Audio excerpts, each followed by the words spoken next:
50% की छूट दी जाएगी। ठीक है,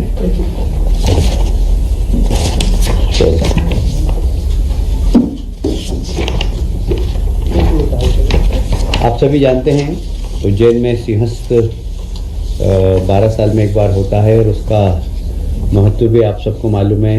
उसके तैयारी भी हम पहले से ही करते हैं। माननीय मुख्यमंत्री जी ने उसमें 2 बैठकें ले ली है और उसमें काम भी चालू कर दिए हैं। तो अभी प्रथम चरण में इंदौर उज्जैन जो रोड है अभी 4 लेन है, उसको 6 लेन करने का निर्णय लिया है।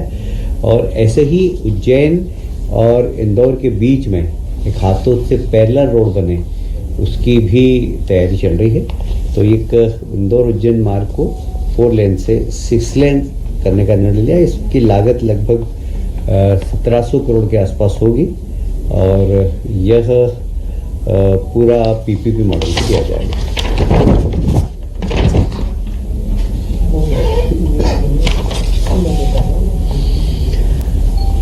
मध्य प्रदेश, आप जानते हैं कि देश के प्रधानमंत्री ने नई शिक्षा नीति लागू की है। उसमें शिक्षा की गुणवत्ता और ऑटोनोमस कैसे विश्वविद्यालय काम कर सकें, इसके ऊपर जोर दिया गया है।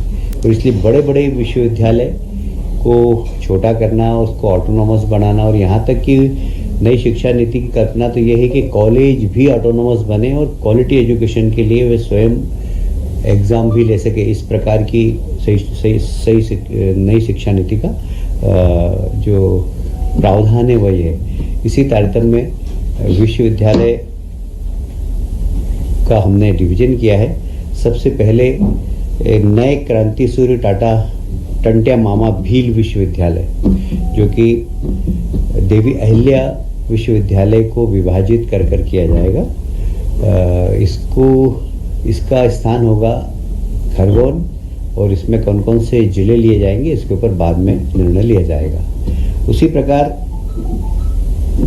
एक नया विश्वविद्यालय क्रांतिवीर तात्या टोपे विश्वविद्यालय, जो गुना के क्षेत्राधिकार में होगा, और यह भी विश्वविद्यालय ग्वालियर विश्वविद्यालय से के विभाजित होकर बनेगा।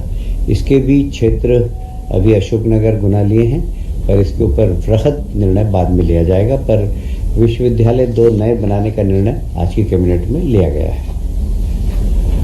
लोक सेवा आयोग के रिक्त स्थान थे 2। आज इसके जो माननीय मुख्यमंत्री जी की अध्यक्षता में जो कमेटी बनती है, उस कमेटी ने निर्णय लिया था कि 2 सदस्य नॉमिनेट हो। 2 सदस्य को नॉमिनेट करने के बाद उस कमेटी की रिपोर्ट आज कैबिनेट में आई थी और कैबिनेट ने दोनों सदस्यों के नाम को जो कमेटी ने दिया था उस पर अपनी अनुमति प्रदान की है। Doctor H.S. मरकाम, जो सहायक प्राध्यापक है दंत रोग मेडिकल कॉलेज जबलपुर में। उसी प्रकार डॉक्टर नरेंद्र कुमार कोष्टी, सहायक प्राध्यापक है अर्थशास्त्र में महाकौशल कला एवं वाणिज्य महाविद्यालय जबलपुर के। इन दोनों को लोक सेवा आयोग में सदस्य नियुक्त करने का निर्णय जो कमेटी ने लिया था, उसका अनुमोदन मंत्रिमंडल ने लिया है। आंवलिया मध्यम सिंचाई परियोजना का एक बार फिर से पुनरीक्षित प्रशासकीय स्वीकृति आज जल संसाधन विभाग की ओर से ली गई है।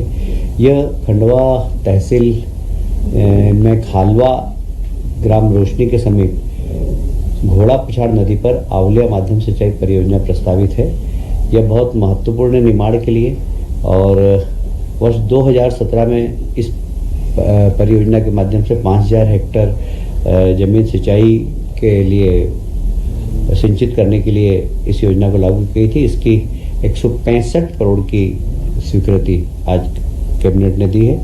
इससे निश्चित रूप से किसानों की खेती में बड़ा लाभ होगा। सिंचित होगी तो हमारे किसान भाई 3 खेती कर। और सुधीर डंडोतिया हमारे रेजिडेंट एडिटर हमारे साथ जुड़ गए इस खबर पर। सुधीर जी, मोहन कैबिनेट की बैठक हुई है, उसके बाद बताया जा रहा है कि तमाम फैसले लिए गए हैं। क्या कुछ बड़ी जानकारी निकलकर सामने आ रही है? माता जी कैलाश विजयवर्गीय बता रहे थे कैबिनेट की बैठक को लेकर के इस बड़ी सिंचाई परियोजना को मंजूरी आज कैबिनेट की बैठक के दौरान दी गई है और इसमें कई जो 1000 हेक्टेयर भूमि है वो सिंचित होगी और किसानों को कहीं ना कहीं सिंचाई का लाभ जो है इस पूरी कैबिनेट की मंजूरी के बाद में मिलेगा। इसके अलावा एक और बड़ा फैसला आज कैबिनेट ने लिया है जिसमें उज्जैन के अंदर होने वाले व्यापार मेला में जो वाहनों पर जो टैक्स लगता है, रोड टैक्स जो लगता है, उसमें 50% की कमी जो है परिवहन विभाग के द्वारा टैक्स में की गई है। उद्योग विभाग की सहमति से पूरा फैसला लिया गया है और कहना होगा कि ग्वालियर व्यापार मेला में इस तरीके से टैक्स में छूट दी जाती थी, उसके बाद में उज्जैन व्यापार मेला के अंदर छूट देने वाला एक दूसरा शहर है। कैबिनेट के द्वारा आज इस निर्णय लिया गया है और काफ़ी महत्वपूर्ण निर्णय इसको माना जा रहा है। इसके अलावा अगर बात करें तो गायों को लेकर आज कैबिनेट की बैठक में विस्तृत रूप से जो मुख्यमंत्री है डॉक्टर मोहन यादव उन्होंने चर्चा की है। गायों को लिए विशेष रूप से सरकार कई योजना बनाने वाली है। इसमें गौपालकों के लिए मानदेय में वृद्धि की बात कही जा रही है, गायों के लिए जो चारा उपलब्ध कराया जाता है उसकी राशि में वृद्धि की बात कही जा रही है। इसके अलावा सड़कों के पर जो आवारा गोवंश नजर आते हैं उनको व्यवस्थित तरीके से गौशालाओं के अंदर रखा जाए, इसको लेकर भी कार्य योजना बनाने के निर्देश आज मुख्यमंत्री डॉक्टर मोहन यादव ने जो पशुपालन मंत्री है लखन पटेल उनको दिए थे। और साथ ही साथ बताया था कि गायों की मौत के बाद में अगर कोई मृत गाय है तो उनके जो अवशेष है उनका सम्मानजनक तरीके से कहना होगा कि दाह संस्कार या उनको सम्मानजनक तरीके से अगर उनको कहना होगा कि व्यवस्थित करना है तो इसको लेकर भी कार्य योजना प्रदेश सरकार के द्वारा बनाई जाएगी। आज कैबिनेट की बैठक के में प्रधानमंत्री नरेंद्र मोदी का आभार भी व्यक्त किया गया। राम जन्मभूमि न्यास को लेकर जो निर्णय केंद्र सरकार ने लिया है इसको लेकर पूरी कैबिनेट ने प्रधानमंत्री का आभार व्यक्त किया और मेज थपथपाकर सभी कैबिनेट के सदस्यों ने प्रधानमंत्री नरेंद्र मोदी के प्रति न केवल राम मंदिर बल्कि राम मंदिर न्यास को लेकर भी आभार जताया है। इसके अलावा लोकसभा चुनाव को लेकर भी अनऑफिशियल कैबिनेट की बैठक में चर्चा की गई। सभी मंत्रियों को बताया गया कि उनके किस क्षेत्र में जाकर उनको काम करना है, किन जिलों का प्रभार की आने वाले समय में उनको जिम्मेदारी दी जानी है। इस बात की अनऑफिशियल जानकारी आज कैबिनेट की बैठक के दौरान मुख्यमंत्री डॉक्टर मोहन यादव ने मंत्रिपरिषद के सदस्यों को दी है। जी बहुत बहुत शुक्रिया आपका तमाम जानकारी के लिए।